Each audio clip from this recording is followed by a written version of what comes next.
Will the Committee of Supply please come to order?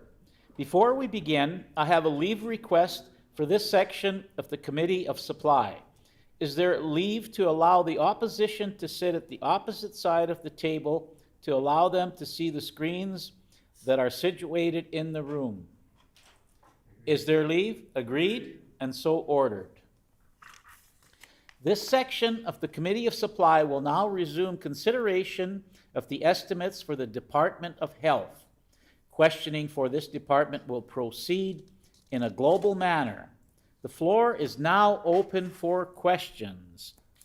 The member for Union Station. Thank you, Chair.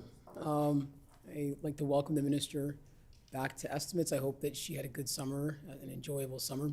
And I look forward to hearing the feedback regarding the questions I'm going to ask specific to health.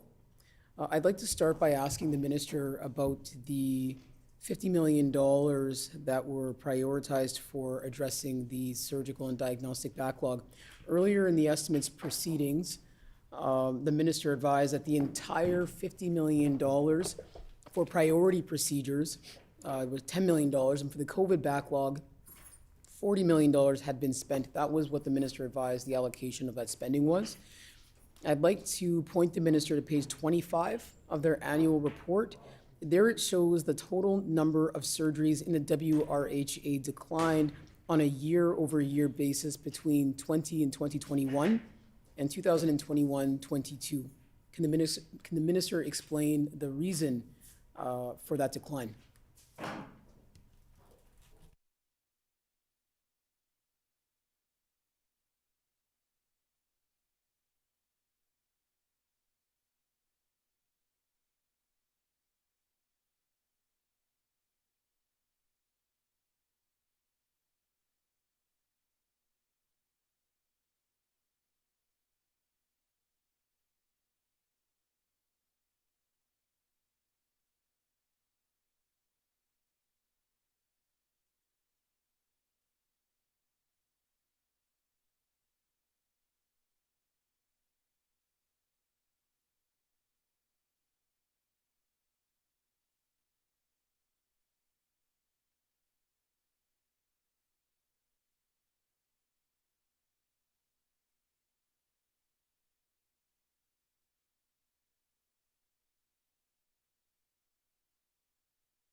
The Honourable Minister of Health.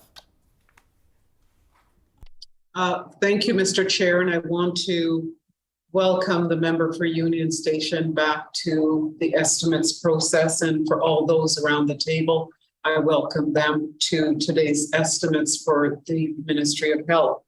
I am going to seek some clarification from the member. The annual report that they are referring to is for, I believe, the Winnipeg Regional Health Authority and its main operating room or surgical cases on page 25. Please clarify if that is the case. And the member has also referenced $50 million for diagnostic and surgical recovery. Those are two separate items. So the $50 million for the backlog and to address diagnostics and surgeries is separate from the information that's being reported in this annual report. So if I could just seek some clarification from the member regarding the question, please. Thank you, Mr. Chair. The member for Union Station. Yes, the minister is correct. I am referring to the chart on page 25, the table on page 25 that is titled Main Operating Room or Surgical Cases. I guess the gist of my question is, how did $50 million get spent on priority surgeries, and yet the reported number of surgeries completed in the WRHA has declined? So that's what I'm trying to assess here, if the minister can provide some clarity.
The Honorable Minister of Health. Thank you, Mr. Chair, and I thank the member for Union Station for the question. I do want to put some clarification on the record. So the amounts that are shown in the annual report for the WRHA, those are dollars that are separate from the $50 million The WRHA is using its own baseline operating funding that they receive annually to carry out these surgeries. The $50 million is separate from what is showing here. The surgeries are not reported as part of this because the $50 million can include surgeries under our requests for supply arrangement. It can include medical remuneration and more. And it could be done at facilities that are outside of the WRHA. So we're doing a bit of mixing apples and oranges here because it's separate. Thank you, Mr. Chair. The member for Union Station. I'm sure the minister can understand that Manitobans may be concerned that $50 million was touted by this government as a way to address the surgical and diagnostic backlog. And one would imagine that with those efforts being made by the government, that in fact we would see improvements in the number of surgeries being performed and reportedly being performed in the WRHA, that there would be some sort of relationship there in terms of surgeries, Manitobans getting long-awaited surgeries that they desperately need. So I would hope the minister can appreciate that there will be many folks very concerned about why it is that there's a marked decrease in surgeries being performed. I'm going to ask the minister again to please provide clarity as to why the number of surgeries being performed, completed in the WRHA has declined year over year over year, to the point of nearly 500 less surgeries performed from 2021 to 2021, 2022. Thank you.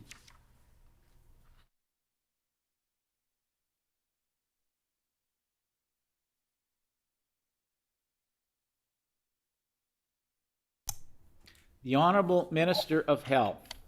Thank you, Mr. Chair. I'm pleased to remind Manitobans that during the pandemic, several individuals were redeployed from their home units and their home health facilities to assist in our intensive care units for very sick individuals. And we saw a marked decrease in the number of surgeries that were being done. Now, this spring, in the Omicron wave, we had individuals begin to return to their home locations, but that's just this year, spring of 2022. So the decreases that the member is referring to are natural decreases that occurred as a result of the pandemic and the slowdown in surgeries that everyone is aware of, and led to some of the backlog that we're dealing with right now.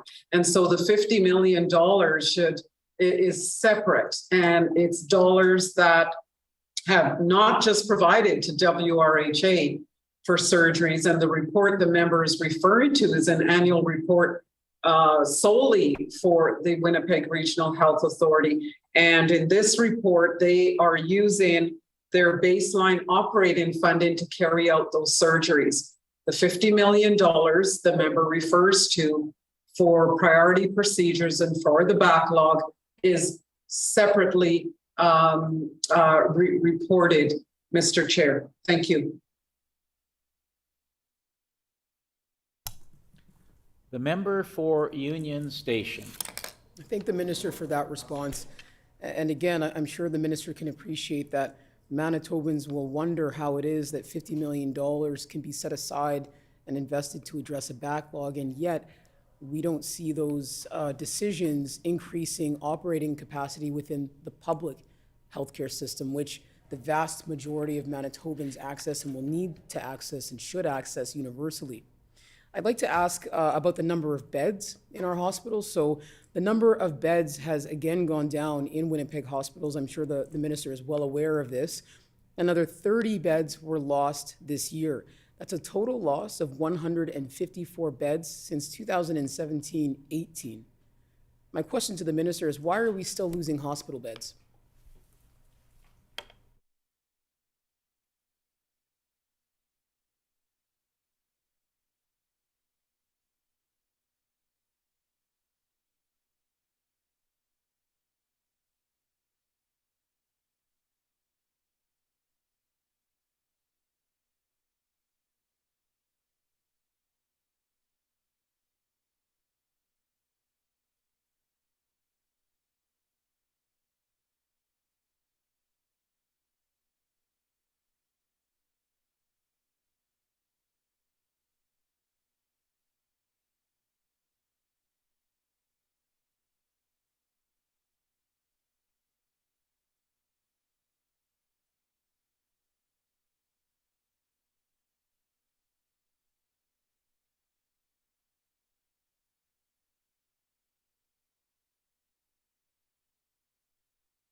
The Honorable Minister of Health. Thank you, Mr. Chair, and I thank the member for Union Station for the question. I do recall that this question was raised in the previous estimates process, and an answer was provided. I do want to remind the member that we try to maintain a bed map, Mr. Chair, but it's a fluid thing. Beds change according to the needs of our patient population and is a snapshot in time. So there are individuals that are having outpatient surgeries, so there's less of a need for them to have inpatient care in a bed.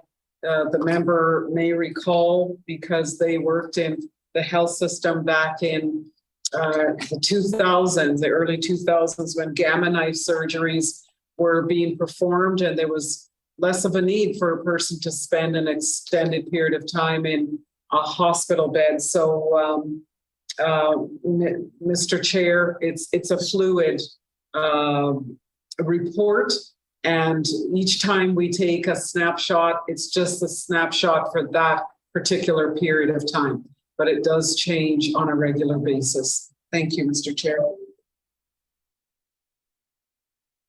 The member for Union Station. I thank the minister for that response. I'd actually like to go back to my question regarding the WRHA report that shows a decrease in the number of surgeries performed year over year, and a substantial decrease from 2020, 2021 to 2021, 2022. Can the minister just be very clear? Because I'm actually, when I reflected on her response, it's a little murky. Can the minister be very clear? Is she saying that none of the $50 million that were allocated for priority procedures, that none of those dollars would have been spent on surgeries performed in the WRHA? Can the minister just be very, very clear with that?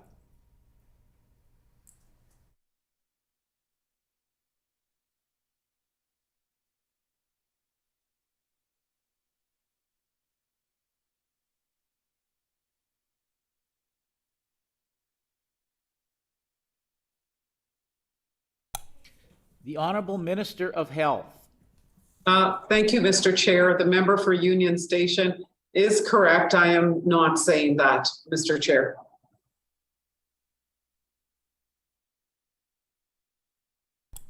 The member for Union Station.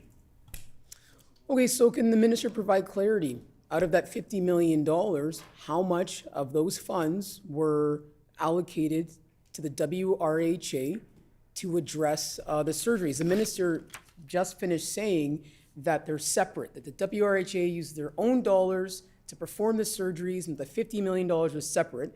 Now I'm asking for clarity, and the minister's saying she didn't. So, which one is it?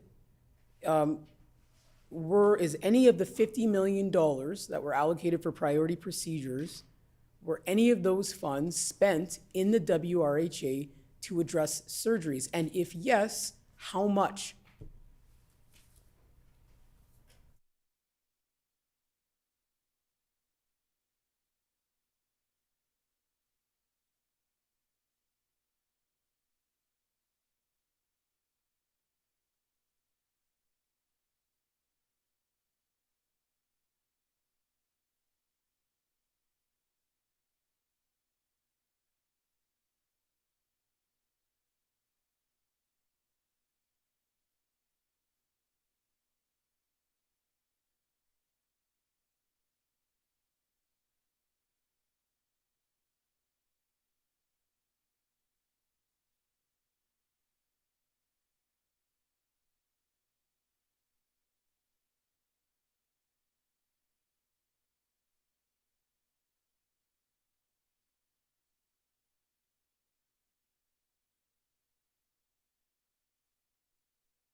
The Honorable Minister of Health.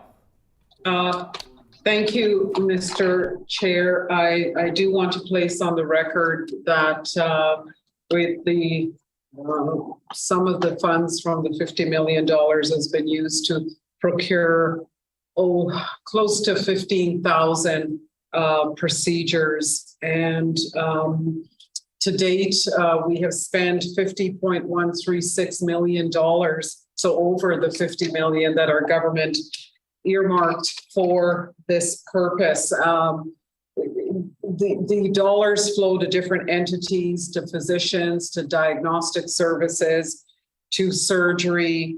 I point the member to page 64 of our annual report, where there is a breakdown of the $50 million. It has been audited. And so I encourage the member to take a look at that, but $50.136 million, Mr. Chair. Thank you.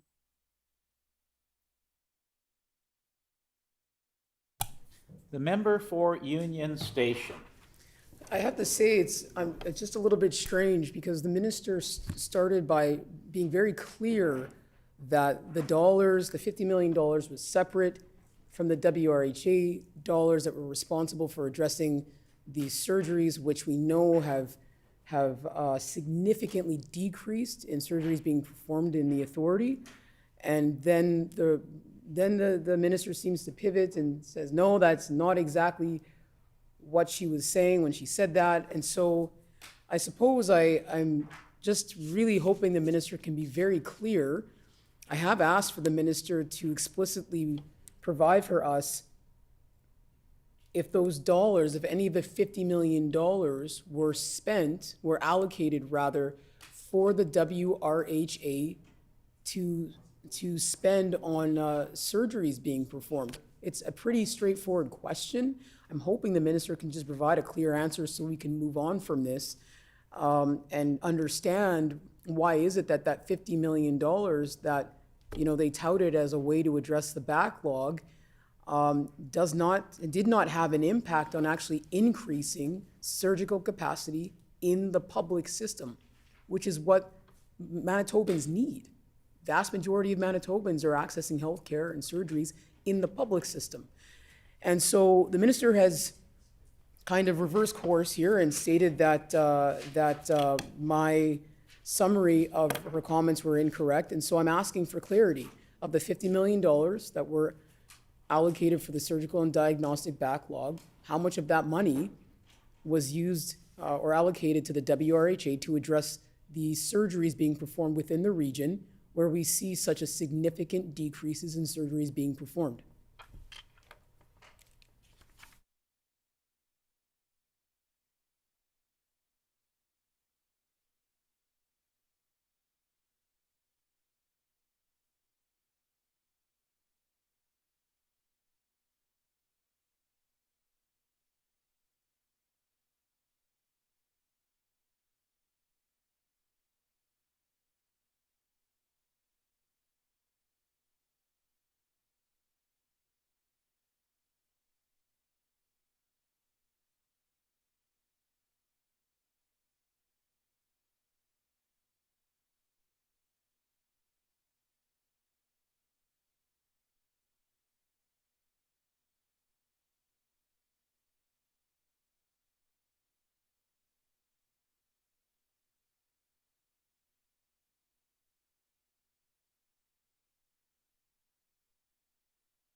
Honorable Minister of Health.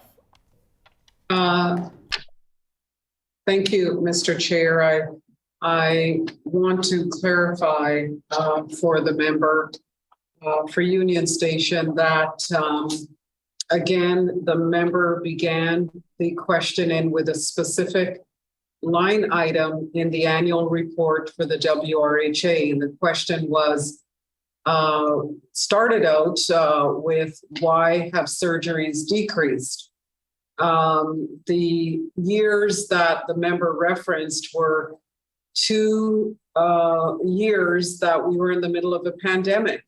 I think possibly the second, third, and fourth wave of the pandemic. So I clarified by answering that there were times when individuals were redeployed from their surgery units to help out in our ICUs during the pandemic. And so naturally, we saw a slowdown in surgeries. And there were times that non-emergent surgeries were not being carried out. So I explained the reason for the decrease in surgeries during the pandemic.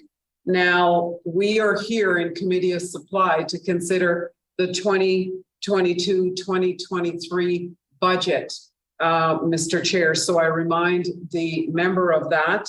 And it also gives me an opportunity to talk about our government's commitment under budget 2022, $110 million to address the surgical and diagnostic backlog for a total of $160 million.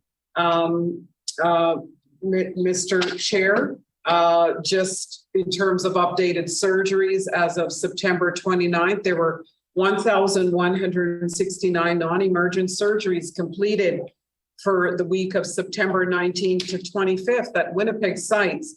This is 46 more surgeries than the number completed during a similar week in 2019, which would be September 23rd to 29th of that year, when 1,123 surgeries were completed. So the member can see that the surgeries are starting to increase, have started to increase now that all individuals have been returned to their surgical unit. And it also means that Winnipeg Surgery Program was operating at 104.1% of pre-pandemic levels for that week.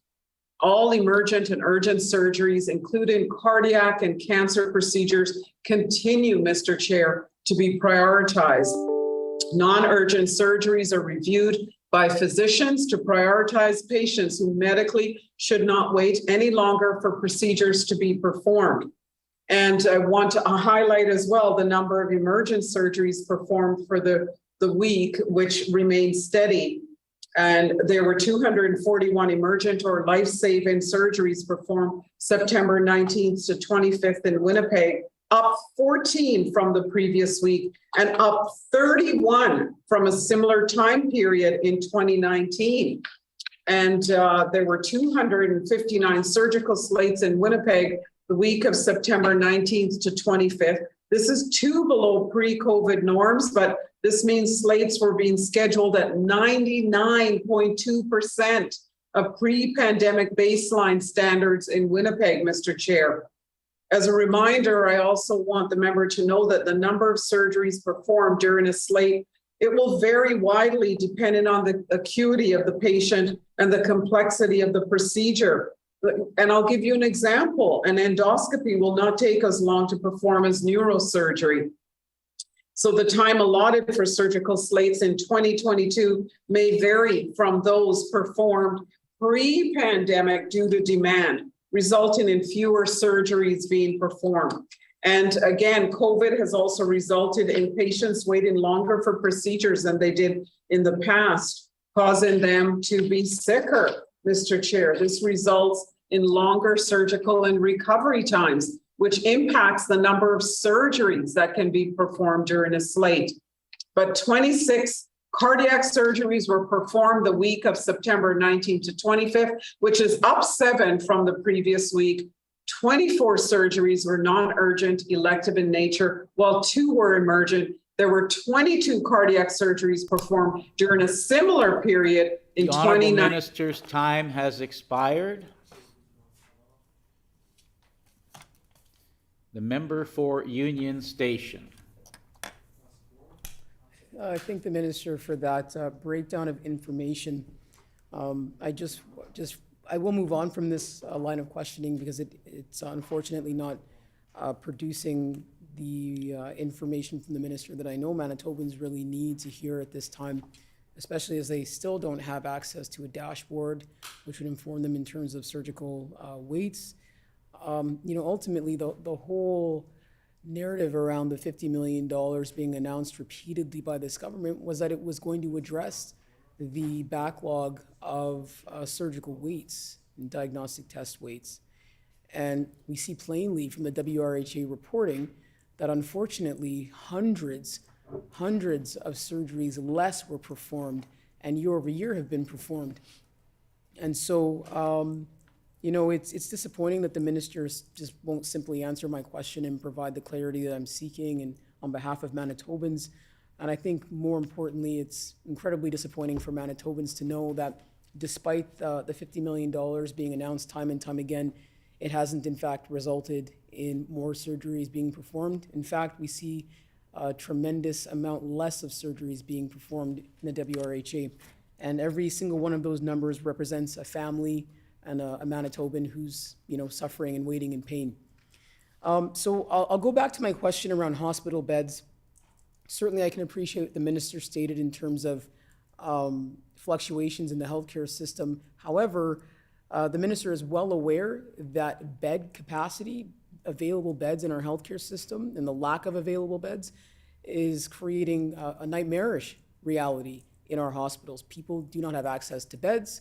We have a staffing crisis that is contributing to challenges in terms of bed capacity.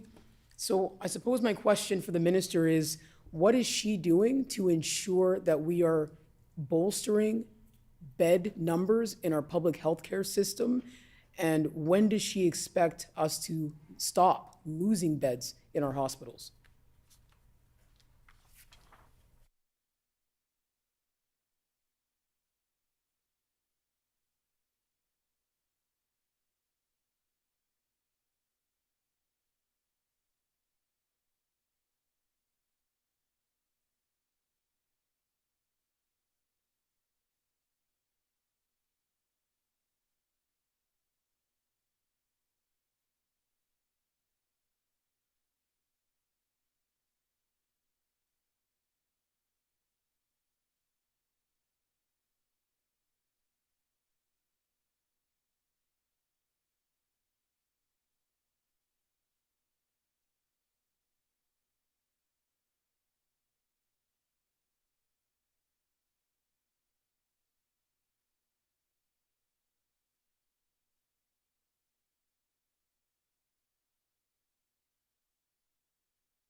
The Honorable Minister of Health.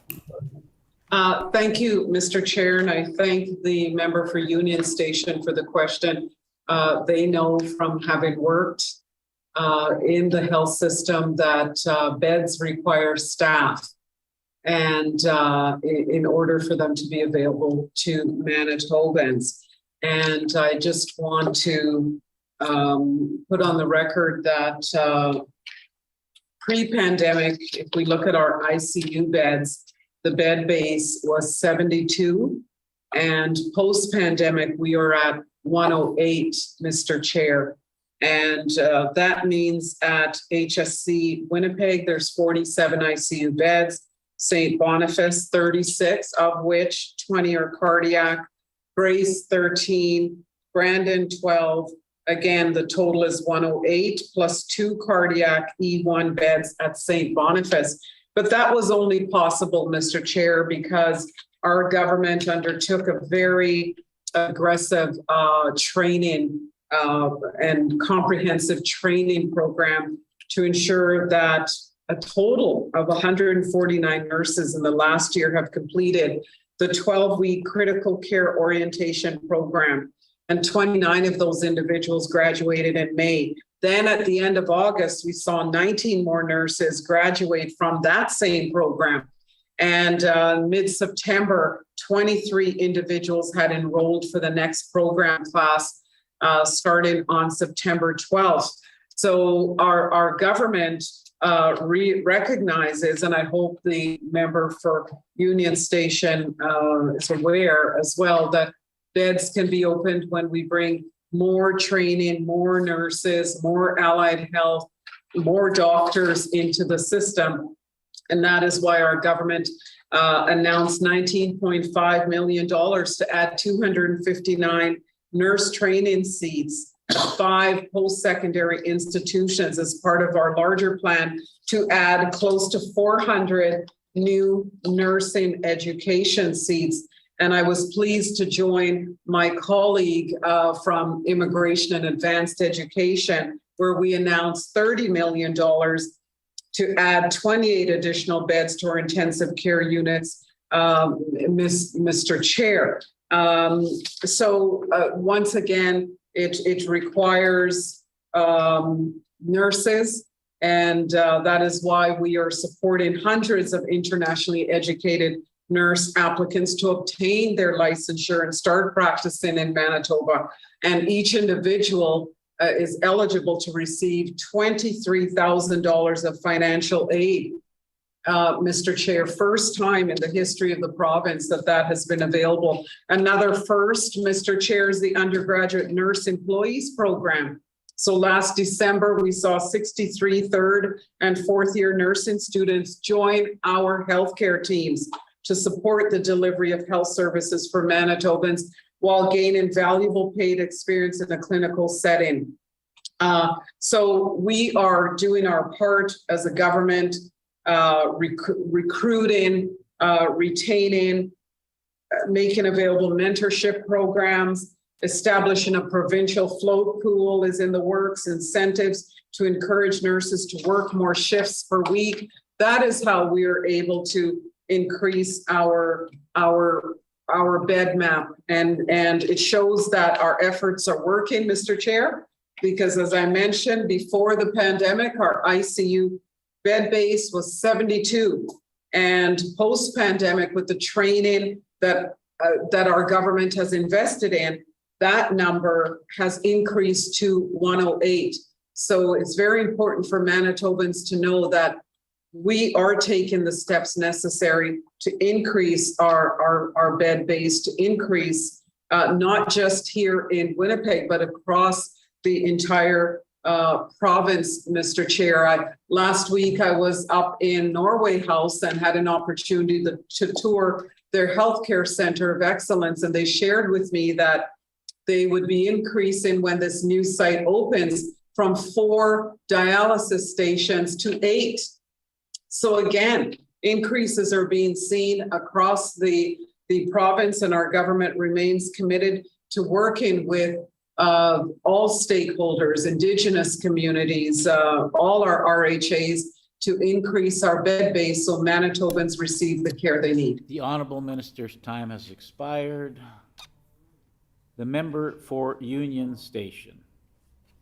I thank the minister for that response. The minister acknowledged something that we are all very well aware of, and certainly Manitobans are well aware of, that while we see a loss of another 30 beds this year, a total loss of 154 since 2017 and 18, that we also have seen a mass almost exodus of the healthcare professionals needed to staff those beds.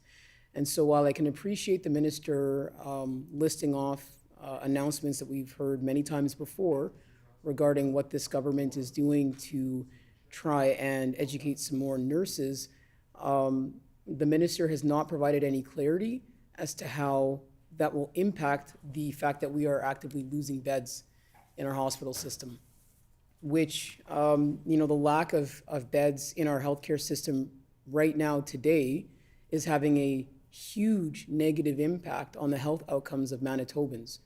And when we have these committees and we have these conversations, it is so important that we talk about health outcomes. We talk about the real impacts of this government's decision-making on Manitoba families. And so I would ask the minister to provide clarity. She's listed off a lot of initiatives that she's saying her government is undertaking, but when does the minister expect to stop losing hospital beds? We've lost another 30 beds this year. That matters. That affects people. And so with all of these initiatives in mind, when does this minister expect to stop losing hospital beds? And this information really does matter for Manitoba families who depend on those beds.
The Honourable Minister.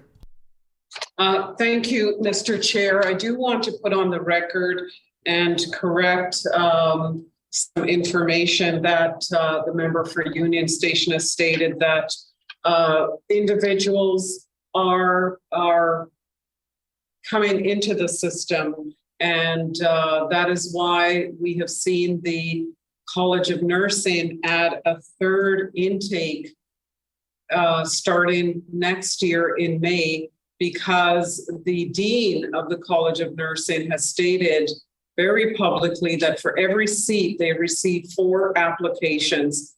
So nursing is a very rewarding and fulfilling career. We continue to see individuals coming into the health system. With regard to the bed map or the bed base, this is very fluid, Mr. Chair. It changes every year. And let's go back to 2007, 2008. There were 2,488 beds. And today, 21, 22, there's 2,534. So this is not a static number, Mr. Chair. We also see some facilities are asking for changes to be made to the way their rooms are structured. So there may be multi-patients in a room, and we've had locations request that they change the configuration so that they can have behavioral beds.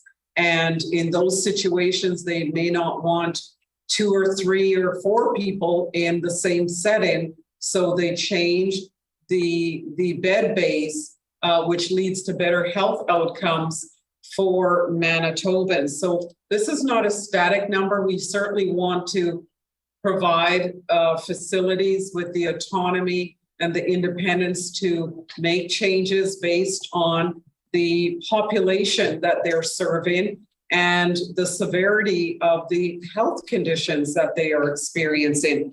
And we have those conversations all the time. My colleague in the Ministry of Seniors and Long-Term Care will tell you that while he has carried out consultations across this province for the senior strategy, that we're hearing changes to facilities are requesting changes to the way personal care homes are built.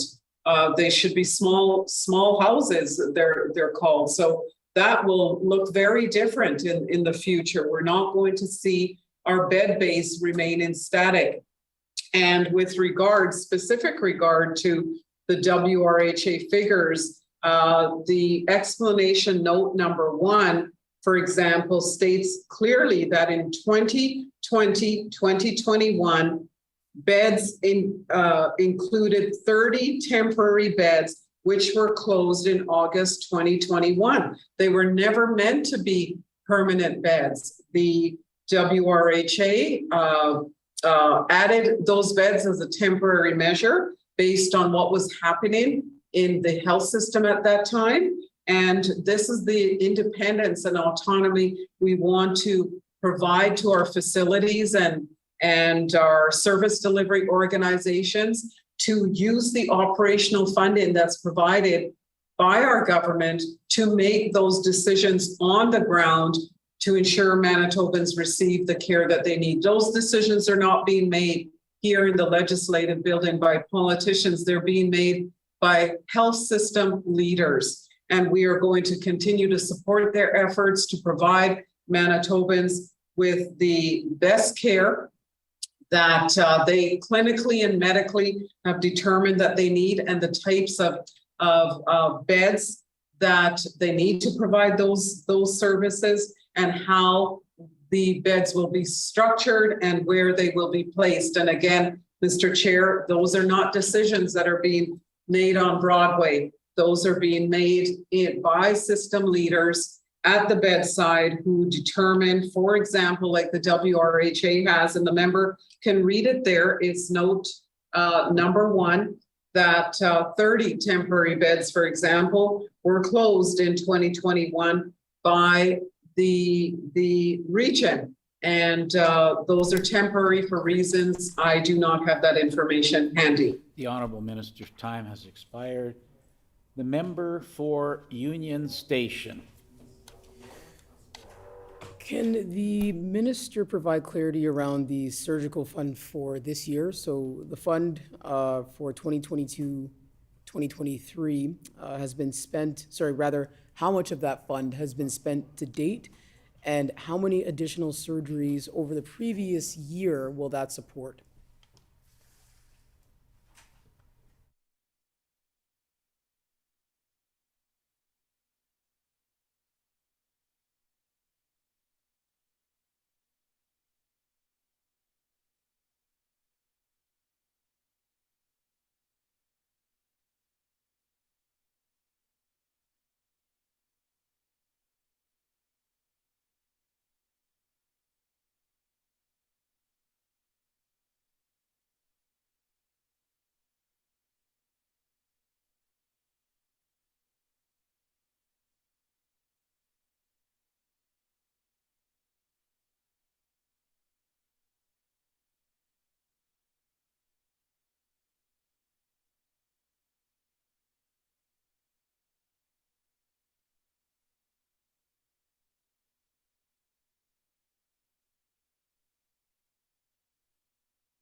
The Honorable Minister of Health.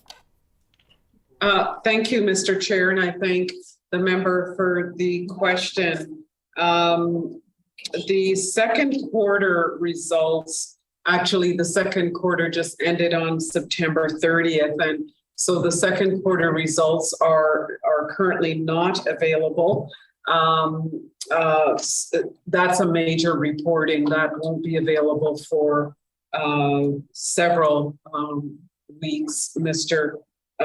Chair, but the Diagnostic and Surgical Recovery Task Force led by Dr. McDonald and David Mateer, they do provide regular reporting. And I do also want to bring to the members' attention that the 21-22 results are audited, and how the funds are spent are audited, and there's been no previous concern. But the second quarter results are not available at this time, Mr. Chair. Thank you. The member for Union Station. Thank you. Thank the minister for that response. I might go back to that, but I'd like to ask about a summary on page 31 of the annual report. So there's a presentation of summary accounting for health. Can the minister explain for us what the adjustments are on the consolidation line? And again, that's on page 31.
The Honorable Minister of Health. Thank you, Mr. Chair, and I thank the member for Union Station for the question. If we look at one specific line, funding to health authorities under consolidation and other adjustments, the entry there is to avoid duplicating accounting entries. So that amount is actually included in the other reporting entities column. So that full amount is reflective of the SDO's actual results. So it's backing out the entries that we have made so that we don't duplicate what the service delivery organization, Prairie Mountain, WRHA, the entries that they have included in their accounting. Thank you, Mr. Chair. The member for Union Station. I thank the minister for her response. And I'm just wondering if she can provide for us what the current vacancy rate in her department is, and can she provide that vacancy rate by division? Thank you.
The Honorable Minister of Health. Thank you, Mr. Chair. In response to the member's question, that granular detail we are not able to provide at that time. So the specificity of the information, I will take that under advisement, Mr. Chair.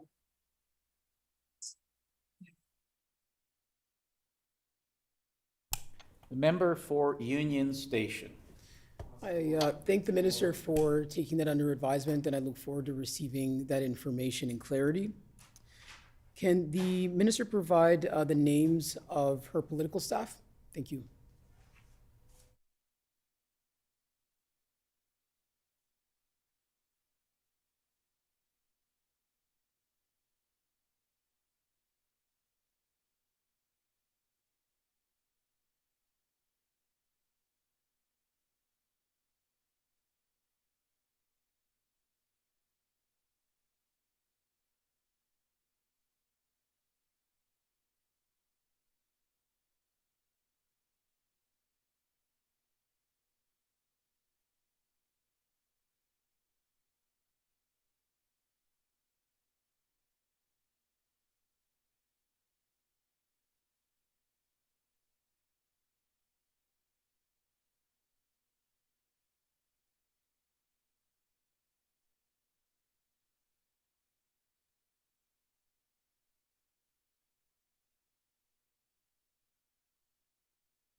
The Honorable Minister of Health.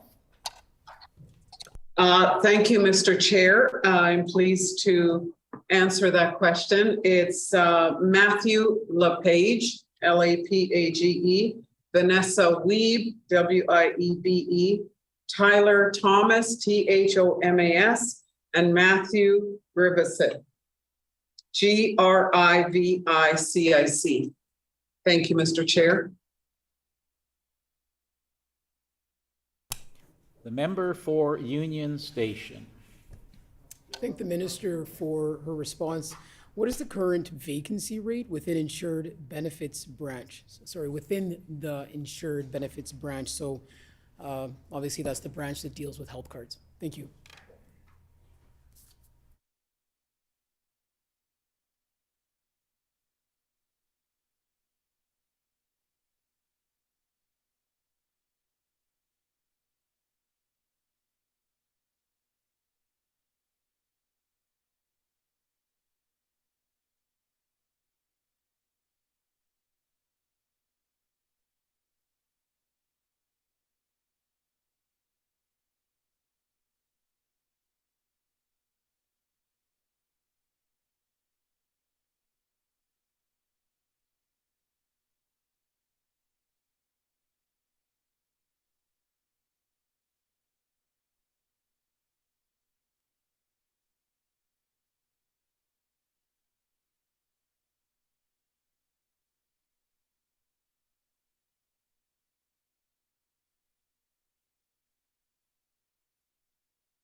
The Honorable Minister of Health.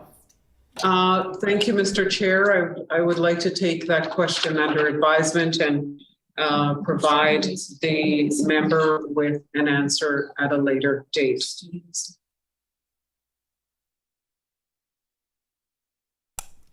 The member for Union Station.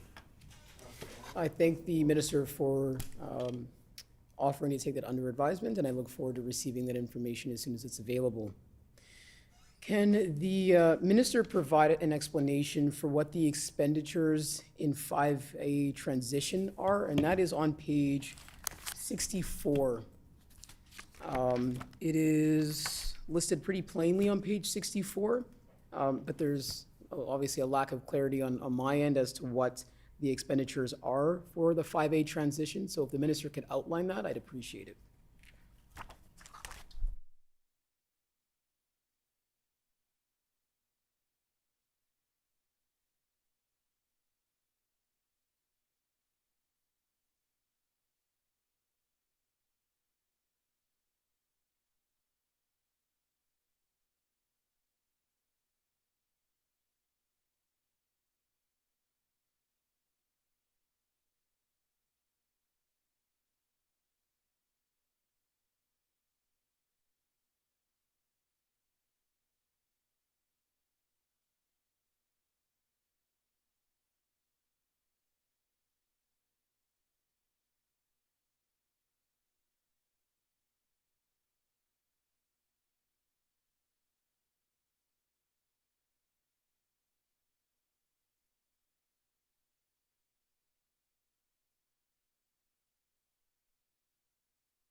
The Honorable Minister of Health. Thank you, Mr. Chair. On page 64 under 5A transitions, those are budgetary items from the government department that are transitioning to shared health. So, for example, Selkirk Mental Health Center, CADAM Lab is moving into our provincial shared health authority. So those are budgetary items that are transitioning. Thank you, Mr. Chair. The member for Union Station. Thank the minister for that response. So the number is completely flat. Is the minister saying that the reason why the number is totally flat is because it's just simply reflecting the transition of those services? Or it just seems a little too perfect that the number is the same. So I just would appreciate a little bit more clarity there.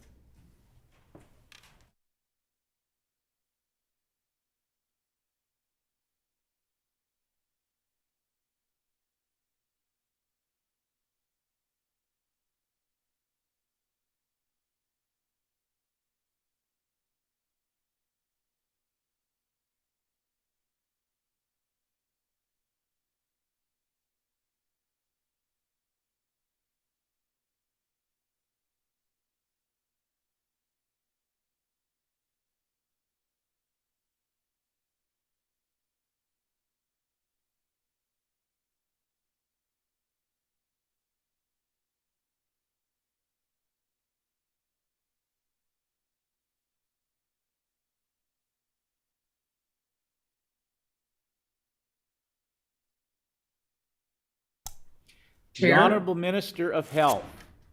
Thank you, Mr. Chair. Technically, there is no variance to be reported, and the numbers that are here under the 5A transition section has been audited, Mr. Chair. Thank you.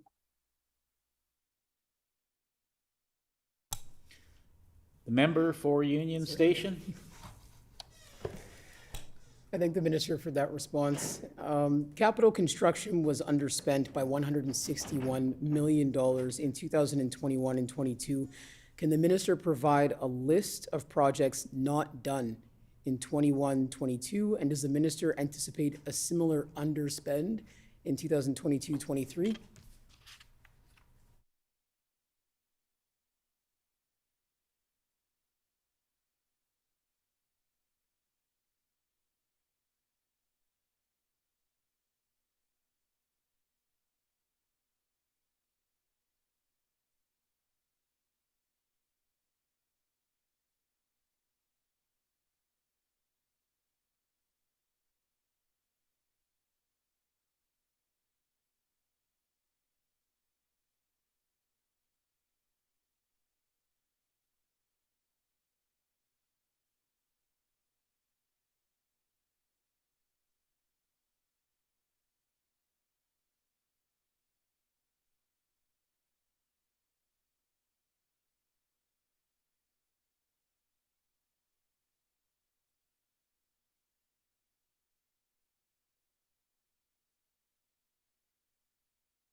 The Honorable Minister of Health.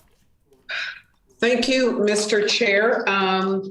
Again, I just want to reiterate that the estimates that we should be considering is 22, 23, but the member continues to take us back in time to a period where our province was undergoing a lot of difficulties, and that was during the pandemic period. For example, projects in hospitals were delayed, some were not completed because contractors were not allowed in. And the member knows much about that because I have received letters from the member on behalf of constituents who are asking about visitation to be able to even get into the hospital to visit. family members and friends. So during the height of the pandemic, that the member continues to go back to, yes, there were projects that were not completed, projects that were not done.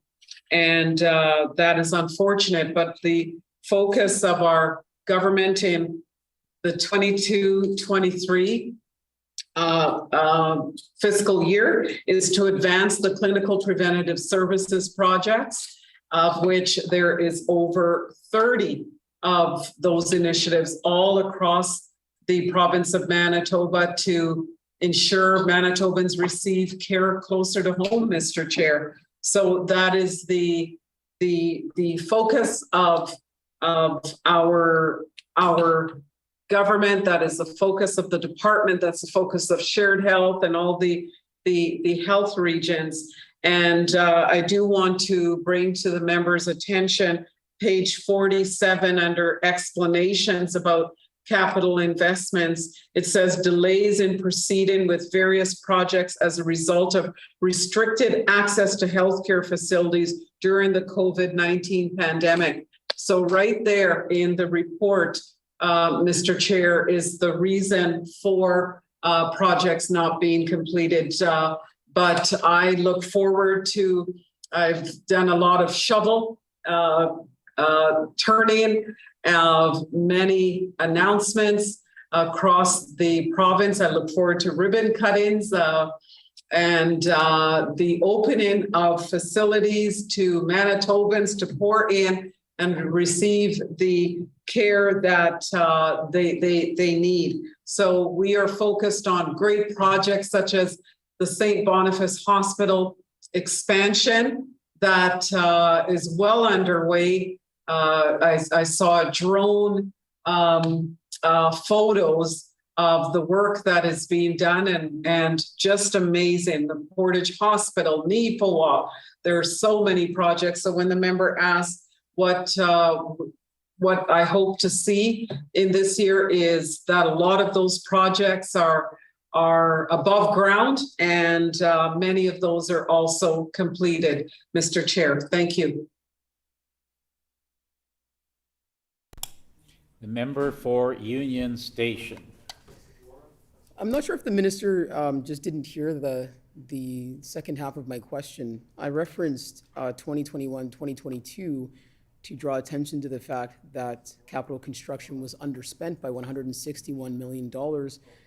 And then subsequent to me highlighting that, I did ask if the minister anticipated a similar underspend for 2022, 2023. So I was specific, and I did talk about the estimates book that this minister is referencing. So if she could provide clarity, if she anticipates a similar underspend in 2022, 2023, I would greatly appreciate that. Thank you.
The Honorable Minister of Health. Thank you, Mr. Chair. Certainly, we continue to see supply chain issues across all our projects, and the health system leaders are carrying out strategic sourcing in this climate of it's difficult to predict. So, what will inflation? How will inflation impact on price increases? For as an example, but a lot of efforts are being taken to deliver the projects on time and on budget. But certainly, it's difficult for me to say what we are seeing even shortages in staffing, staff that are working on projects. But certainly, we hope to, as I said earlier, bring in these projects on time and on budget. But again, it's difficult to predict in this climate of uncertainty in terms of economics.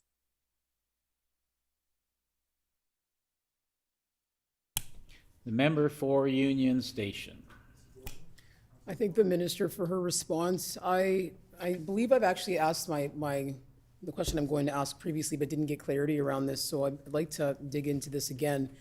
The supplement to estimates document identifies a series of risks, a series of treatment plans that are proposed, but there's a lack of detail in terms of what the treatment plans actually are. Can the minister provide a clearer idea of what the treatment plans are, when they might be complete, and whether they'll be released to the public?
The Honorable Minister of Health. Thank you, Mr. Chair, and I thank the member for Union Station for the question. As the member knows, because they were part of a briefing that was held here in my office, we have endeavored to be as transparent as possible in terms of sharing our treatment plan and for COVID-19, flu, and infectious disease spread. We have shared that, Mr. Chair, in a briefing, and we'll endeavor whenever possible to be transparent and share as much information as we can. However, it has not come to my attention by the Department of Finance that they will be releasing the plans that are listed here, Mr. Chair. But again, our department has certainly taken steps to have the leader of the opposition, the health critic, come in and into room, I think it was room 54, with health leadership. It actually was not in my office. I want to correct the record there, and have them briefed on our COVID-19 bivalent plan, our flu, which includes the high dose flu vaccine, and how we plan to ensure there's no spread of other viruses like monkeypox and other respiratory viruses. I know that the chief public health officer was part of that discussion, as well as the CEO of Shared Health and our health system. So we are going to continue to be transparent. But again, I'm not aware of the Department of Finance making The hour any. being 5 p.m., committee rise.